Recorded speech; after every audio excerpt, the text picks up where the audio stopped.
Vom vedea în acest clip cum funcționează Parlamentul României, mai exact o să ne preocupe care este traseul legilor între cele două camere, între Senat și Camera Deputaților, traseul inițiativelor legislative, înainte ca acestea să devină legi, ca să fim mai preciși și mai corecți.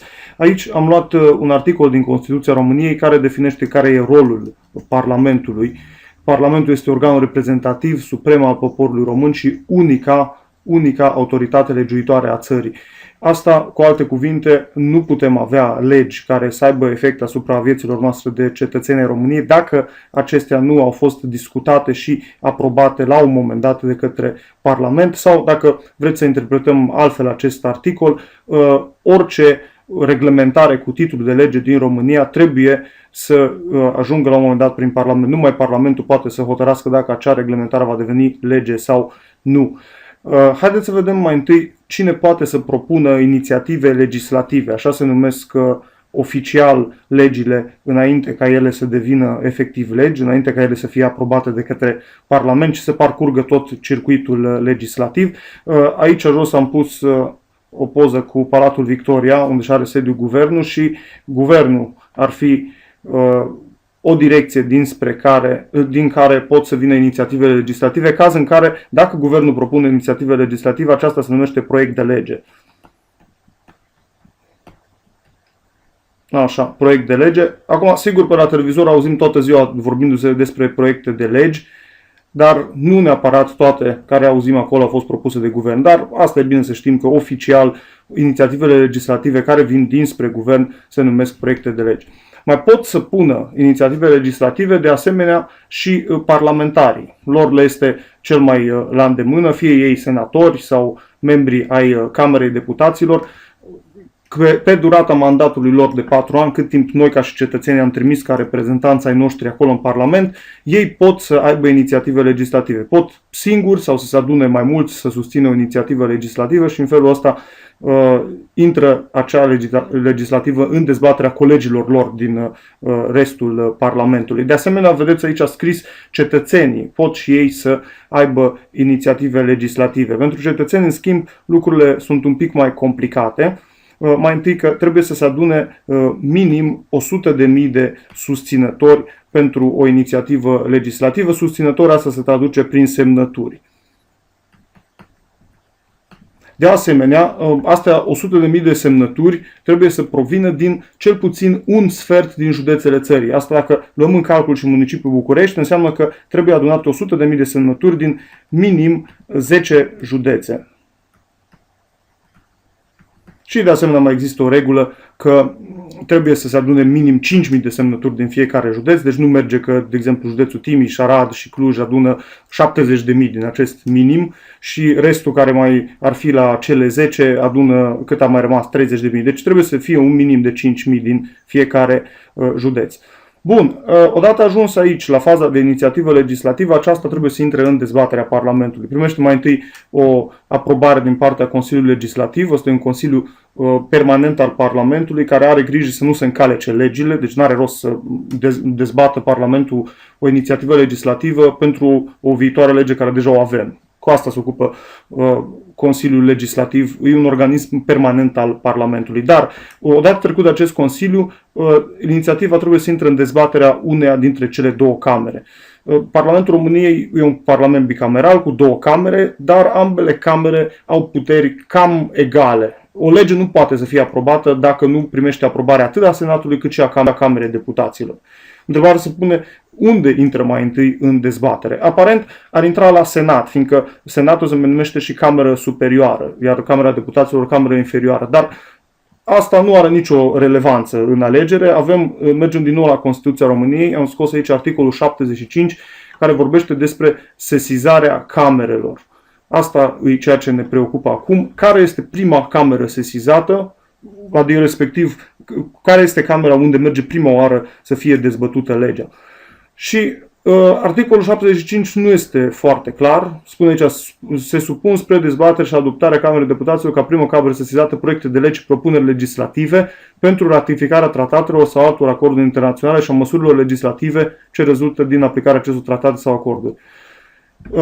Deci cam atât. Asta e partea cea mai clară, prima parte din articolul 75, știm că la Camera Deputaților vor merge prima oară în dezbatere proiectele de legi și propunerile legate de tratate internaționale și măsuri legislative ce rezultă de aici. Deci asta e singura chestie clară. Restul sunt trimiteri la tot felul de articole din Constituție. E de fapt o listă, caz în care acea listă, odată ce o întocmiți, vedeți dacă vă încadrați pe ea, atunci mergeți la Camera Deputaților. Dacă nu, uite ce spune articolul la final.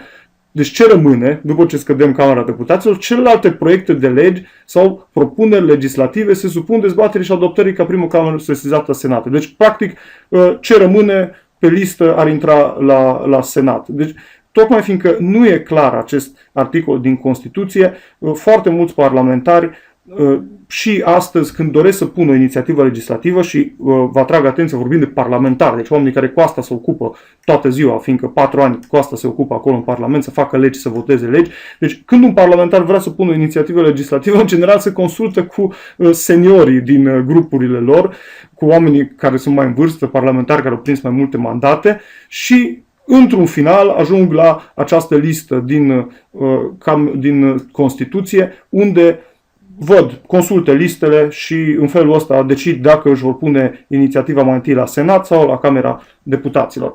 Hai să facem o demonstrație ca să vedem cum funcționează asta. Deci să luăm Senatul, că am luat în mână, să luăm Senatul ca și primă cameră sesizată și atunci automat Camera Deputaților devine cameră decizională. Ar fi bine să și scriem asta. Primă cameră sesizată.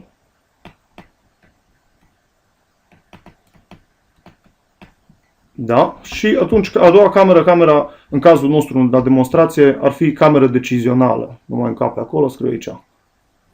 Cameră decizională. Așa. Încă o dată, înainte să mergem mai departe, asta poate să fie și invers. Dacă articolul 75 din Constituție spune altfel, e posibil să avem aici prima cameră, fac așa mai mic, și dincolo să avem a doua cameră la Senat. Asta în funcție de listă. Dar în demonstrația noastră, mergând, Senatul primă cameră sesizată și Camera decizională e la Camera Deputaților.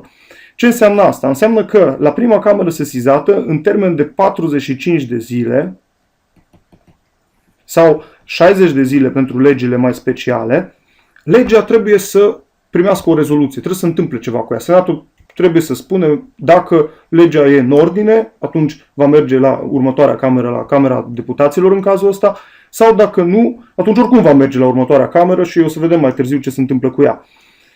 Mai e încă un lucru interesant legat de acest termen de 45 sau 60 de zile, pentru că dacă în acest termen de 45 de zile legea care a intrat în dezbaterea primei camere sesizate e pur și simplu blocată, nu se întâmplă nimic cu ea, teoretic nu e dezbătută deloc, sau hai să dăm un caz excepțional, spunem că parlamentarii noștri sunt în grevă, nu vin 45 de zile la lucru, și tocmai această inițiativă a intrat în dezbaterea Camerei lor, după 45 de zile legea se consideră adoptată totuși și urmează să meargă la a doua cameră, dar vorbim de o adoptare tacită.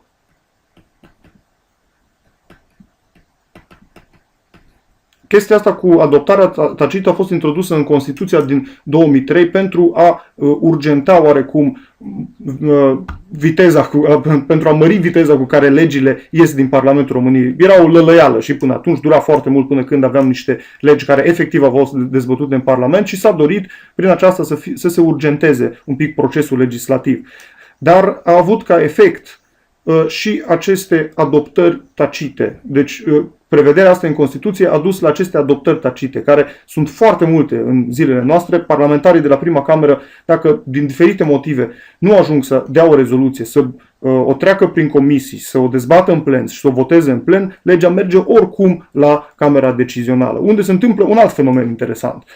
Pentru că la Camera Decizională nu avem acest termen de 45 sau 60 de zile și, în consecință, aici se întâmplă alt lucru pe care îl auzim toată ziua că mai apare câteodată în procesul legislativ, respectiv sunt legi care stau blocate cu ani la Camera Decizională, la a doua cameră, pentru că pur și simplu nu sunt puse în dezbatere, nu sunt puse pe ordinea de zi. Uneori sunt strategii ale unor grupuri politice de a evita să dezbată anumite legi pe care ei le consideră spinoase sau că le-ar scădea din voturi și mai bine să le facă cei din mandatul următor.